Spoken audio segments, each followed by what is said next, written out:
হতে হবে প্রতি বছর একজন করে, বেশি নয়, প্রত্যেকজন একজনকে টার্গেট করেন, একজনের পিছিয়ে খরচা করেন, তার সাথে বন্ধুত্ব কায়েম করেন, তাকে নিয়ে আসার চেষ্টা করেন এখানে, আরে ওর পিছিয়ে লেগে থাকেন।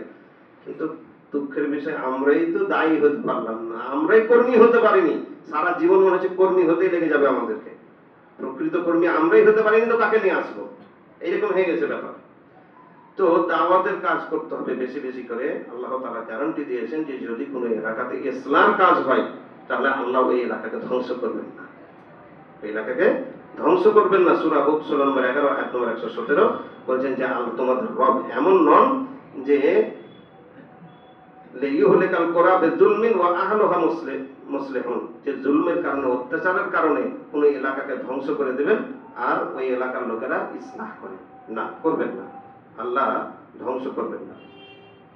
আরেক জায়গায় আছে, আরেকটা আয়াত আছে সূরা আরাফের আয়াত, ওয়াল্লাযীনা ইউমাসসিকুনা বিল কিতাব ওয়া আকামুস সালাহ। আয়াতটা অবশ্যই এসেছে আহলে কিতাবদের জন্য, কিন্তু এটা সকলের জন্যই। ওয়াল্লাযীনা ইউমাসসিকুনা বিল কিতাব, যারা কিতাবকে, কোরআনকে শক্তভাবে ধারণ করে, ওয়া আকামুস সালাহ, এবং সালাত কায়েম করে, বলেন ইন্না লা নুযিউ আজরাল মুসলিহিন। তো আমি যারা মুসলিহ, যারা ইসলামের কাজ করে, তাদের মানে আজরকে আমি ধ্বংস করব না, তাদের আজর আমি নষ্ট করব না, তাদের বদলা আমি নষ্ট করব না। তো এই থেকে বোঝা যাচ্ছে যে যারা মুসলিহ, এদের জন্য আল্লাহ তাআলা অনেক কিছু রেখেছেন। তার মধ্যে একটা হচ্ছে যে যে এলাকায় সংশোধনকারীরা থাকবে, মুসলিহ থাকবে, আল্লাহ সেই এলাকাকে ধ্বংস করবেন না।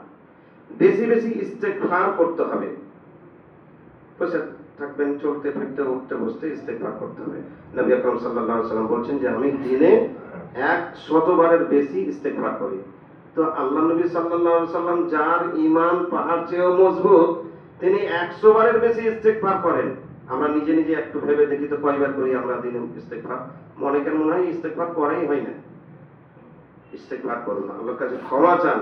আল্লাহ বলছেন ওমা কানাল্লাহু লিইউআযযিবাহুম ওয়া আনতা ফীহিম। এখানে দুটো কথা বলেছেন। এক নম্বর, তুমি যাদের মধ্যে আছো, মানে কোন কওমের মধ্যে, তুমি তোমার কওমের মধ্যে থাকবে, কোন নবী কোন কওমের মধ্যে থাকবে, আর আল্লাহ ওই কওমকে ধ্বংস করে দেবেন, এমনটা হবে না। যদি কোন কওমকে ধ্বংস করেছেন তা আল্লাহকে নবীকে বলেছেন যাও, বেরিয়ে যাও এখান থেকে, চলে যাও, তারপরে ধ্বংস করেছেন।